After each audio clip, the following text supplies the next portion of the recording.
Hello guys and welcome to my YouTube channel. आज की video में मैं आपको 50 कीबोर्ड के शॉर्टकट बताने वाला हूं, जिसके थ्रू आपका कीबोर्ड के शॉर्टकट आपको अच्छे तरीके से समझ में आएंगे और आप अच्छे तरीके से कंप्यूटर को चला सकते हैं। तो विदाउट एनी टाइम वेस्ट किए चलिए शुरू करते हैं। तो सबसे पहले हम कीबोर्ड जो शॉर्टकट की है उसके बारे में बात करते हैं, वो है कंट्रोल। अब कंट्रोल एक मॉडिफायर की है जिसके थ्रू हम कोई भी चीज़ कंट्रोल मतलब कंट्रोल के साथ कोई और चीज़ लगाएंगे, like control C, control V और कंट्रोल जेड। तो ये कॉपी पेस्ट और अंडो वगैरह या रेडो वगैरह के लिए यूज़ होता है, ठीक है। उसके बाद हमारे पास है अल्ट की, और अल्ट की जो यूज़ होती है जब हम कोई भी अगर हमें विंडो जो है वो स्विच करना पड़ता है, लाइक अल्ट को दबा के मैं टैब को दबाता हूँ, तो इससे क्या होता है कि हमारी विंडो जो है वो स्विच हो जाती है, ठीक है। अगर मैं फिर से दबा देता हूँ तो वो सेम जगह पे आ जाती है। उसके बाद हमारे पास है शिफ्ट का बटन है, शिफ्ट प्लस।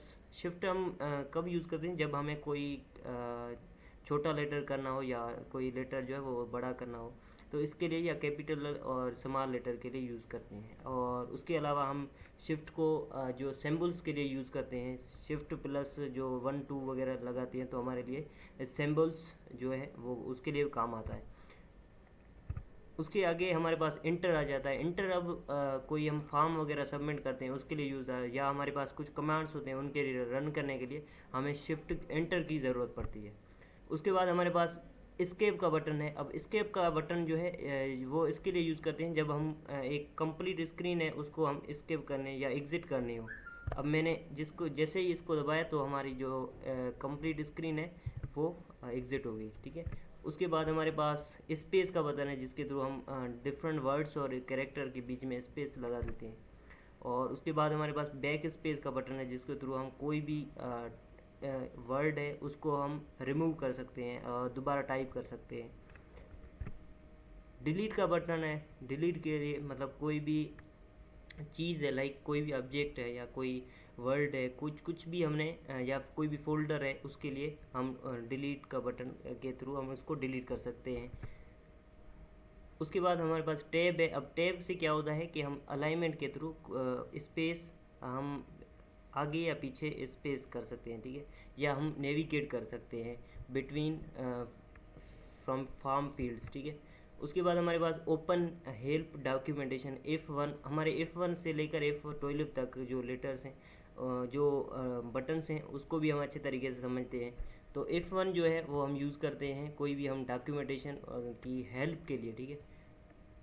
और दूसरा है हमारे पास कोई भी हम फाइल को सिलेक्ट करते हैं और या उसको रीनेम करते हैं, तो रीनेम करने के लिए हमारे पास है F2, ठीक है। और इसके से क्या होता है कि हम अपने फाइल को रीनेम कर सकते हैं। फाइल को सिलेक्ट करके आप F2 को दबाएंगे तो आपका फाइल जो वो रीनेम होना स्टार्ट हो जाएगा। उसके बाद हमारे पास F3 है। F3 हम कोई भी सर्च बॉक्स में कुछ भी हम सर्च कर सकते हैं, लाइक गूगल क्रोम में हम जाते हैं और वहाँ पे हम कुछ भी सर्च करते हैं, तो सर्च करने के लिए आप सिर्फ F3 दबाएं और वहाँ पे आपका सर्च बार में जो भी सर्च करना चाहते हैं वो हो जाएगा। उसके बाद अल्ट प्लस F4 जब हम यूज़ करते हैं तो हम कोई भी जो है क्लोज विंडो के लिए यूज़ करते हैं। उसके बाद हमें F5 है जो कि हम रिफ़्रेश करने के लिए यूज़ करते हैं, कोई भी पेज या कोई ब्राउज़र रिफ़्रेश करते हैं। उसके बाद हमें F6 जो है हम कोई भी कर्सर को मूव करने के लिए, या हम एड्रेस बार ब्राउज़र में यूज़ करते हैं F6 से। उसके बाद हम F7 के लिए हम क्या करते हैं, कोई भी स्पेल चेक करते हैं, हमारा जो वर्ड का डॉक्यूमेंट है उसमें स्पेल चेक करने के लिए हम F7 को दबाते हैं, तो उससे क्या होता है हमारी स्पेल चेक हो जाती है। उसके बाद हमारे पास F8 है और वो opens boot menu during startup. हम क्या करते हैं, जब भी बूट करते हैं तो उस वक्त हमारे लिए मेन्यू ओपन हो जाता है जिसमें हमारे जो सिक्योरिटी कीज़ होती है, जिसमें हमारे जो टास्क मैनेजर वगैरह होते हैं, तो वहाँ पे F8 यूज़ करते हैं। अब F9 जो है वो क्या करता है, MS वर्ड में हम कोई भी फील्ड को रिफ़्रेश करना चाहते हैं तो हम वहाँ पे F9 यूज़ करते हैं।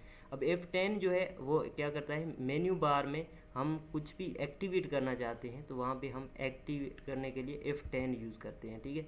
अब F11 के लिए हम टोगल करते हैं, स्क्रीन को टोगल करने के लिए हम F11, यहाँ पे मैं F11 को जैसे ही क्लिक करूँगा तो वो हमारी स्क्रीन जो है वो चेंज हो जाएगी।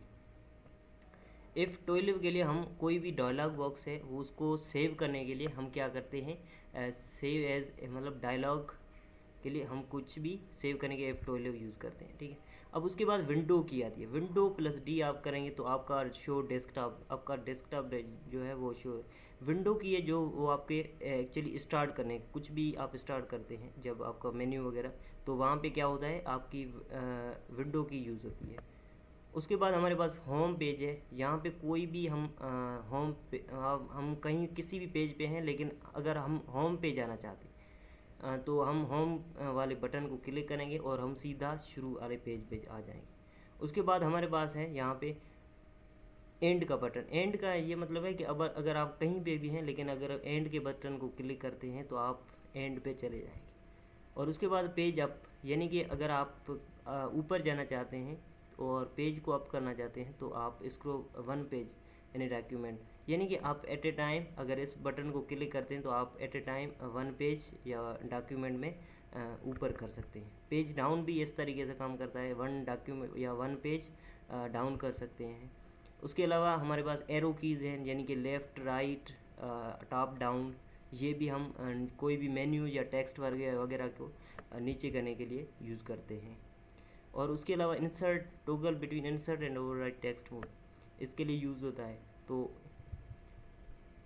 उसके अलावा हम कुछ भी प्रिंट करना चाहते हैं, यानी कि कोई भी हम स्क्रीनशॉट लेना चाहते हैं, तो हमारे पास एक बटन है जिसका नाम है प्रिंट स्क्रीनशॉट, यानी प्रिंट स्क्रीन। अब इसको अब कोई भी स्क्रीनशॉट लेना है तो आप यहाँ से इसको यूज़ कर सकते हैं। उसके अलावा आप स्क्रोल लॉक, यानी कि toggles scrolling behaviour in some program है, यानी कि यहाँ ये सम टाइम्स किसी कीबोर्ड में होता है, किसी में नहीं होता। उसके अलावा यहाँ पे पास और ब्रेक वगैरह हुई है, ये भी कुछ ऑपरेशन को क्या करता है, ब्रेक करता है, और कुछ किसी को पास वगैरह या सेम ही चीज़ है। उसके अलावा यहाँ पे एक वर्ड यहाँ पे बटन है नम लॉक, ये क्या करता है, हमारे न्यूमरिक जो कीपैड है उसको ऑन करता है या ऑफ कर देता है। उसके अलावा यहाँ पे है अल्ट ग्रीन। अब इसको क्या करते हैं, हम कुछ भी इसके थ्रू कोई भी हम करेंसी को चेंज कर सकते हैं, या हम कुछ कैरेक्टर वगैरह हैं वो उसके लिए यूज़ कर सकते हैं। और उसके अलावा यहाँ पे मेन्यू की है, और यहाँ पे मेन्यू के लिए हम कुछ सिर्फ जैसे राइट क्लिक करते हैं, तो अगर हम मेन्यू की जो यहाँ पे ये मेन्यू की है इसको क्लिक करेंगे तो आपको क्या करना पड़ेगा, आप सेम ही काम करती है जैसे आप राइट क्लिक करते हैं माउस को। उसके बाद यहाँ पे एफ एन है। अब एफ एन क्या करता है, activate secondary function of keys, ये सेकेंडरी जो बहुत भी जो भी फंक्शंस होते हैं वो करने, लेकिन ये इतना इम्पोर्टेंट नहीं है। एफ एन के थ्रू आप स्क्रीनशॉट भी ले सकते हैं। कंट्रोल प्लस अल्ट डिलीट, अब इसके लिए थ्रू आप कोई भी डॉक्यूमेंट डिलीट कर सकते हैं, प्लस में आप इसको सिक्योरिटी ऑप्शन को ओपन कर सकते हैं, या आप कोई टास्क मैनेजर यानी ओपन करते हैं वो भी ओपन कर सकते हैं। उसके बाद अल्ट टैब, यानी ये क्या करता है, स्विच बिटवीन एप्लीकेशन, हमारी एक एप्लीकेशन से दूसरी एप्लीकेशन, दूसरी से अगर वर्ड ओपन है तो हमारा एक्सेल ओपन हो जाएगा, एक्सेल है तो कोई और डॉक्यूमेंट ओपन हो जाएगा। उसके बाद यार कंट्रोल शिफ्ट प्लस ESC, तो इससे क्या होता है, हमारा जो टास्क मैनेजर होता है वो ओपन हो जाता है।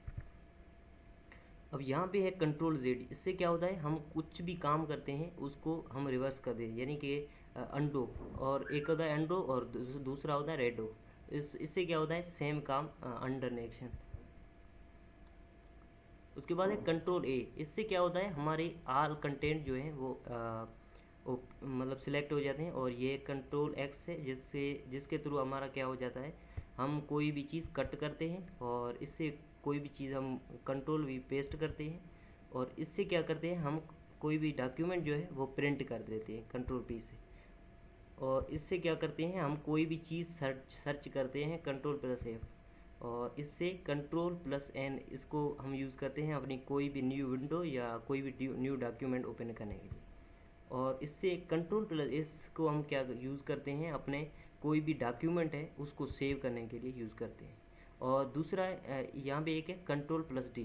अब कंट्रोल प्लस D जो है हम यूज़ करते हैं कोई भी बुक मार्क है वो वेब पेज में, उसको ओपन करने के लिए हम यूज़ करते हैं।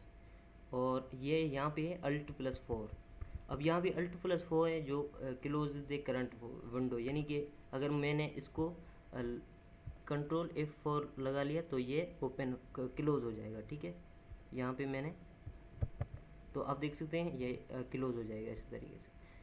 तो ये था आज का जो वीडियो, जिसमें मैंने कंप्लीटली बताया है। अगर आपको ये स्लाइड चाहिए तो आप कमेंट कर सकते हैं, मैं अपने कम्युनिटी पोस्ट में दे दूँगा। मिलते हैं नेक्स्ट वीडियो में, तब तक के लिए टेक केयर, गुड बाय, अल्लाह हाफ़िज़।